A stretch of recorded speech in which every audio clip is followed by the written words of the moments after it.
the right to fight. Ladies and gentlemen, 8 rounds of boxing, Victorian Super Middleweight Championship.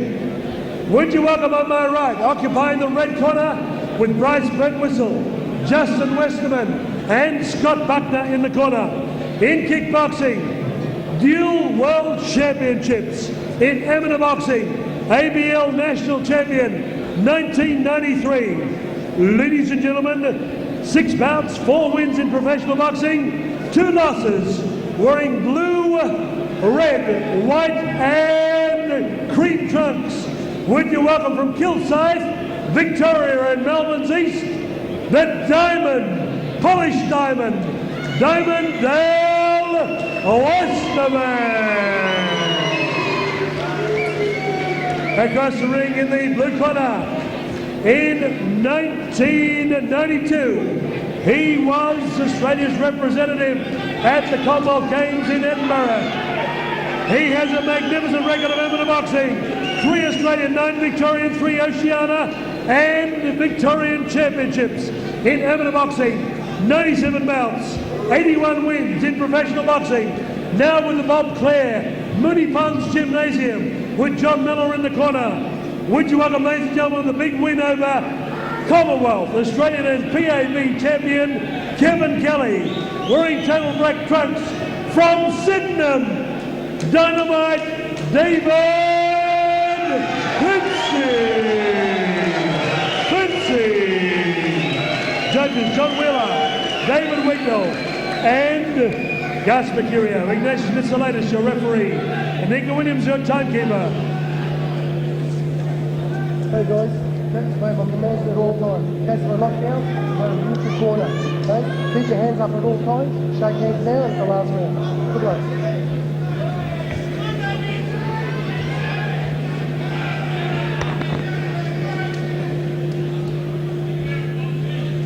He looks fit. He's carrying a little bit around the kidneys and back, but yeah, no, I think he'll do a great job.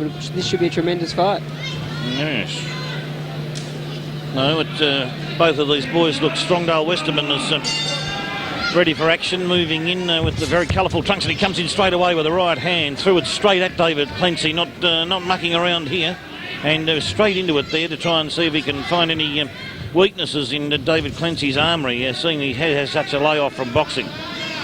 David Clencie in the all black trunks and Dale Westerman in the blue, royal blue trunks, you would call them, with yellow, white and red minimalised piping. Yeah, Clencie was always very fast, very snappy puncher, good jab, very, very good counter puncher. Very interesting, and Westerman is anchoring himself to the tarmac there with his left foot is protruding forward, his right's at the back there, anchoring him. Yeah, he's just waiting for the right moment to come in again. He's trying to flick out the left. Didn't do much damage with that.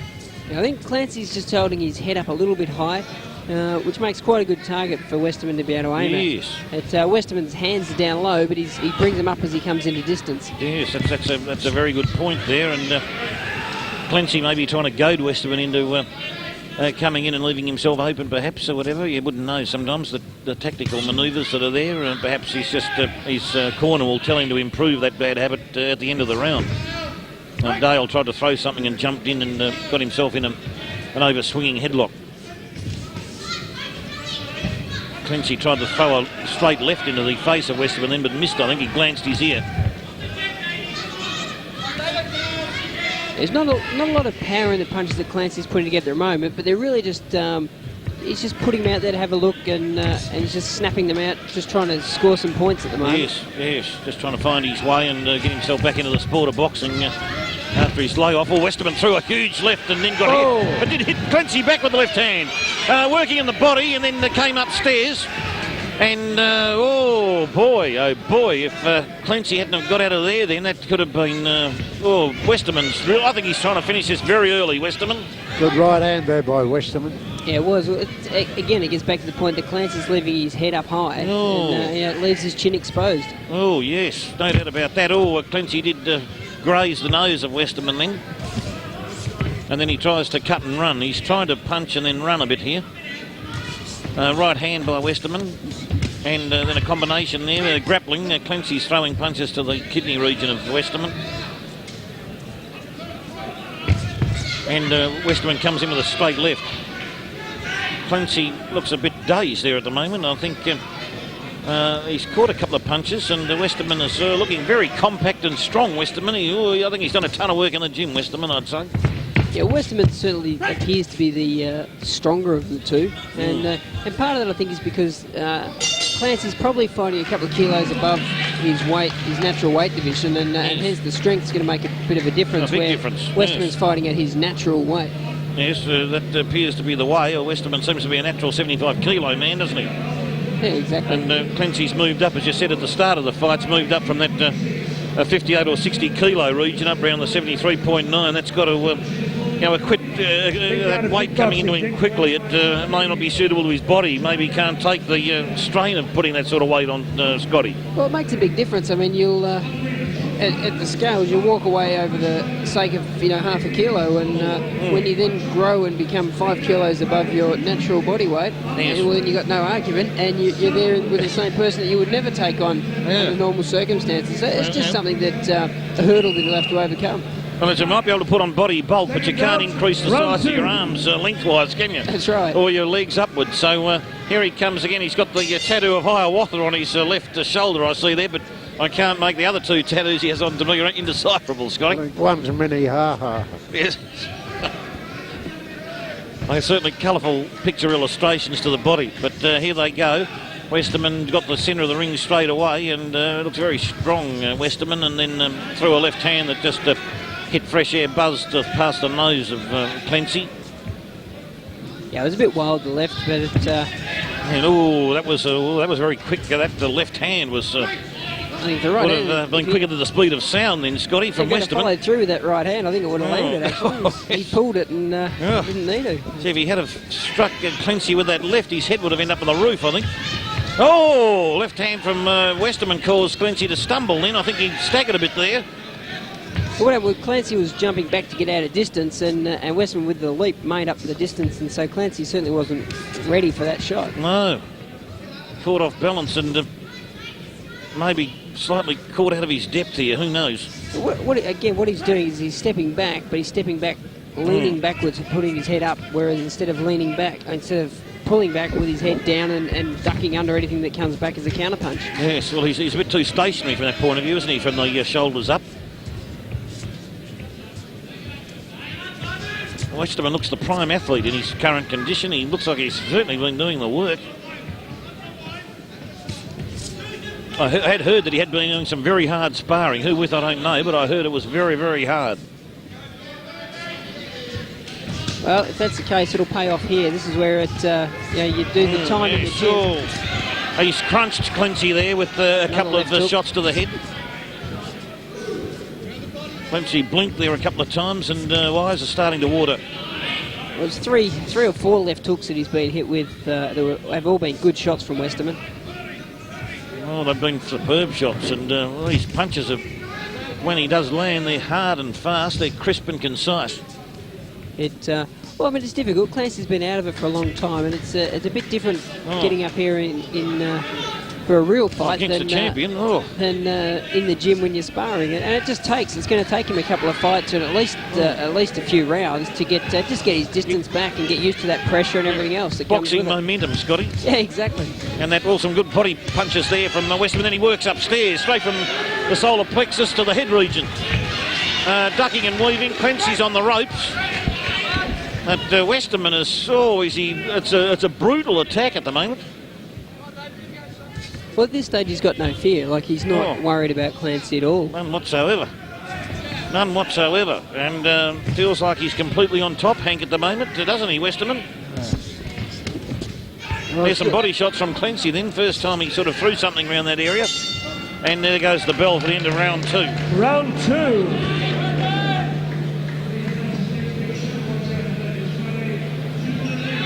Well, we'd have to say that Westerman's well ahead on points at the moment.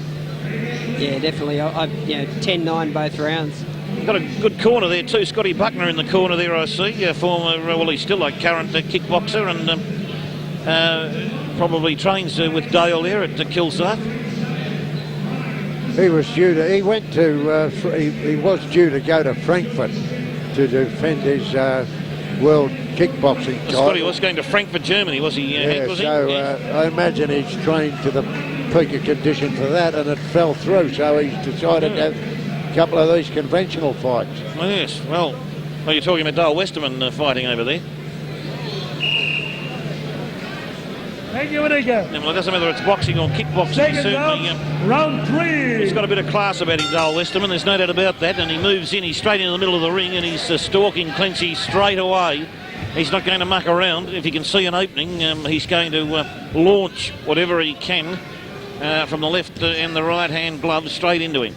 Well, he's one of a rare breed, isn't he, Westerman? Someone that can be a world kickboxing champion and a top-class conventional boxing champion. Well, tell you what, he switches sports beautifully too, and unlike Solomon, who we saw last year raise the knee a couple of times, forgetting which fight he was actually fighting, Westerman doesn't fall into that habit. No, not at all. He does it extremely well.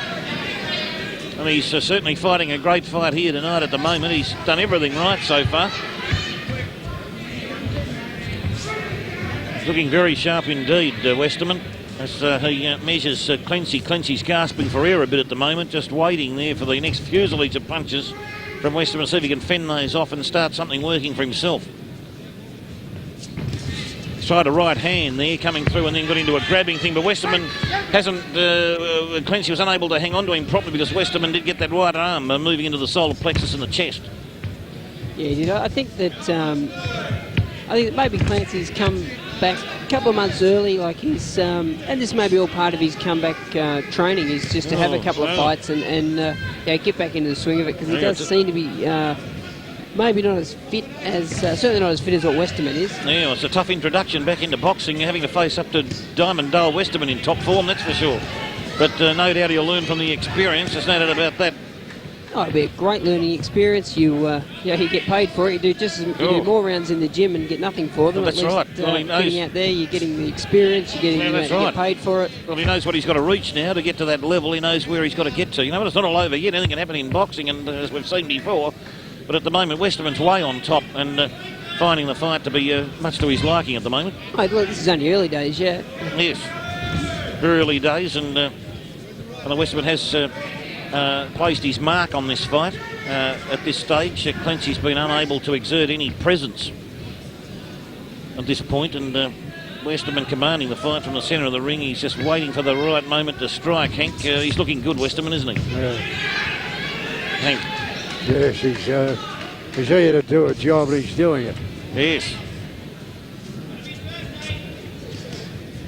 Clencie trying to throw punches from keeping away from keeping Westerman at bay by standing back when he threw those punches. They're not going to work because he won't have any power behind him throwing them from back there. No, it's real. I think that Clencie's distance is certainly out, and that's his. Yeah. And that's just because he's a bit ring rusty. Well, he spun Westerman around then, Clencie, but didn't quite know what to do with him when he had him there. Then he was thinking about a crack on the back of the scone, but round decided it wasn't anything to do. Yeah, thought about it right. Only thought about it though.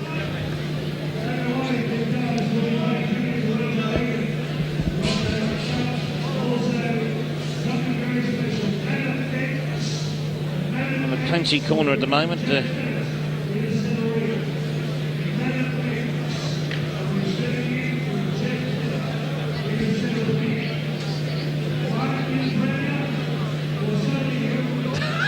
Where is he? Is he here? Out there. It's coming here.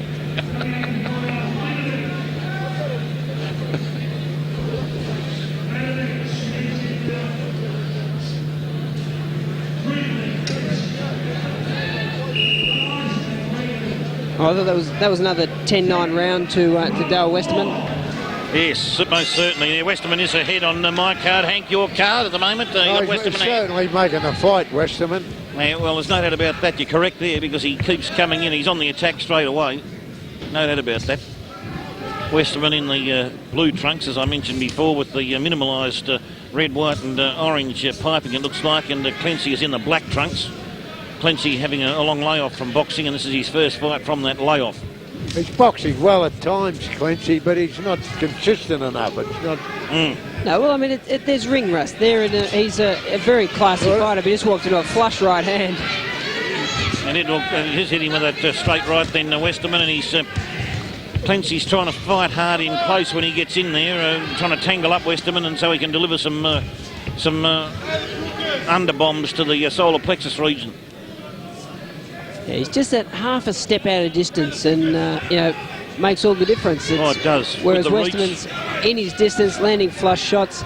Clancy, on the other hand, is just that fraction short, and hence the power is being taken out of the punches. No, that's spot on. There's no doubt about that.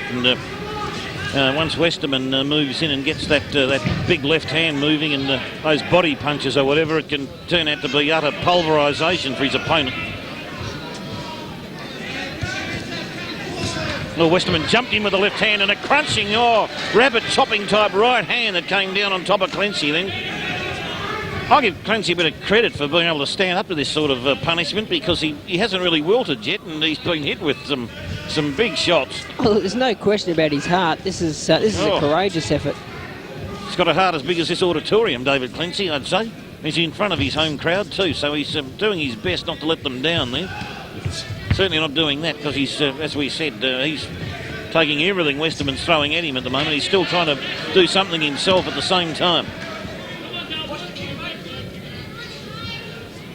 Westerman's all concentration. Clencie looks a little bit glassy-eyed and very defensive there at the moment. I think it'd be quite frustrating for Clancy, because I'm sure he can see the shots and he can see the moves, but he's just not able to avoid them. Yeah, he just can't pull the moves off. That extra body weight he's put on is not going to help him from that point of view, because he's got to drag it round. And that's right. That was a big shot from Westerman, sent to Clencie back. He's on his knees. He's looking glassy-eyed to me. He looks like he's in a lot of trouble.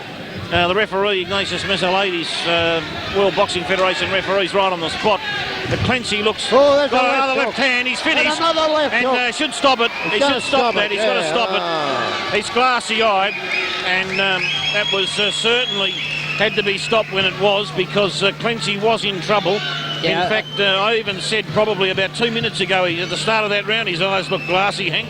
Yeah, Claire, he said to the referee, you're kidding, but he never looked too good. That's, basically, it's bravado, but there's no way that he could have gone on there. But referee Ignatius Mesolaides stopped about 2 minutes, 46 seconds into round 4. Your winner, Diamond Dale Westerman.